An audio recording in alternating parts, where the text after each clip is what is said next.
इस बुढ़िया का रोज रोज नए मेहमान आते रहते हैं। ऐसा नहीं बोलो हलचली बहन। एक जंगल में दो बहनें रहती थी। एक का नाम टूनी चिड़िया तथा एक का नाम हलचली चिड़िया था। उन दोनों का इस दुनिया में कोई नहीं था। वह दोनों अपने मौसी के घर रहती थी। दोनों बहुत मिलजुल कर रहती थी। एक दिन कुछ लड़के वाले उन दोनों चिड़िया को देखने आते हैं और वह दोनों चिड़िया लड़के वाले को पसंद आ जाती हैं और दोनों की शादी एक ही घर में हो जाती है। टूनी के पति का नाम टूना और हलचली के पति का नाम गोलू था और उन दोनों की सास का नाम कमला था। सासू माँ, आज भोजन में क्या बनेगा? तुम्हारा मन बहू, कुछ भी बना लो।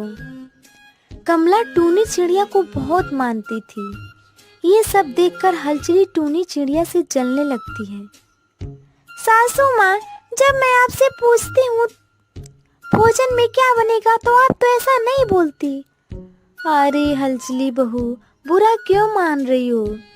तुमको भी जो मन में आए बना लेना, मैं कब रोकती हूँ तुम्हें। हलचली और टूनी साथ में खाना बनाने लगती हैं। बहू, आज घर में कुछ मेहमान आने वाले हैं। आज शाम को बहुत काम है। ठीक है अम्मा जी। तभी हलचली बोलती है, इस बुढ़िया का रोज रोज नए मेहमान आते रहते हैं। ऐसा नहीं बोलो हलचली बहन। शाम हो जाता है, घर में बहुत सारा काम होता है। टूनी चिड़िया अकेले काम कर रही होती है। अरे बहू, हलचली बहू कहाँ है? पता नहीं अम्मा जी। हलचली बहू, ओ हलचली बहू, कहाँ हो? ये बुढ़िया फिर मुंह फाड़ने लगी। आ रही हूँ अम्मा जी। हलचली आती है और टूनी चिड़िया से बहाने बनाकर बोलती है, अरे बहन, आज मेरे सिर में बहुत दर्द है। आज मैं भोजन नहीं बना पाऊंगी। टूनी सोचने लगती है, इतना सारा भोजन मैं अकेले कैसे बनाऊंगी। कोई बात नहीं बहन, जाकर आराम कर लो, मैं खाना बना लूंगी। अरे बहू, तुम अकेले भोजन बना रही हो, हलचली बहू कहाँ है? अम्मा जी, उसके सिर में दर्द था, इसीलिए मैं उसे आराम करने के लिए भेज दी हूँ। भगवान ने मुझे इतनी अच्छी बहू दी। हलचली सारी बातें चुपके से सुन रही होती है। अच्छा बुढ़िया, रुक, बताती हूँ। हलचली चुपके से जाकर भोजन में खूब सारा नमक मिला देती है। मेहमान आ जाते हैं। टूनी बहू, मेहमान आ गए, भोजन लाओ। ठीक है अम्मा जी। सारे मेहमान भोजन खाते हैं और खाने के बाद उल्टी करने लगते हैं। अरे ये क्या है? ये कैसा भोजन है?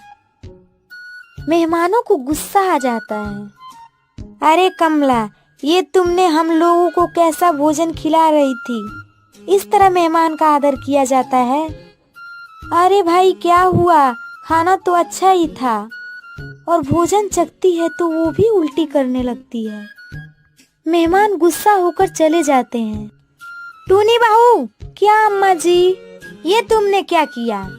अब आएगा मजा। तुमने मेरा सारा इज्जत ले लिया। मेरे सामने से अभी निकल जाओ। नहीं अम्मा जी, ऐसा ना करें। क्या हुआ है अम्मा जी, आप इतना गुस्सा क्यों कर रही हैं? खाना चख के देख ले। टूनी चिड़िया भोजन चखती है और वो भी उल्टी करने लगती है। जाती हो या धक्का मार के निकालूं? तभी टूनी चिड़िया का पति बोलता है, अम्मा, हमें घर से ना निकालो। इसमें टूनी चिड़िया की कोई गलती नहीं है। ये जरूर किसी की चाल है। माँ, हमें 2 दिन का समय दो, मैं पता लगा लूंगा कि किसका करतूत है। अच्छा, तो मैं 2 दिन का समय देती हूँ। यदि कोई पता नहीं चला तो मैं इस मनहूस को हमेशा के लिए घर से निकाल दूंगी। अब कमला हलचली चिड़िया को ही अपना बहू मानने लगती है। गोलू जी, आज मैं बहुत खुश हूँ।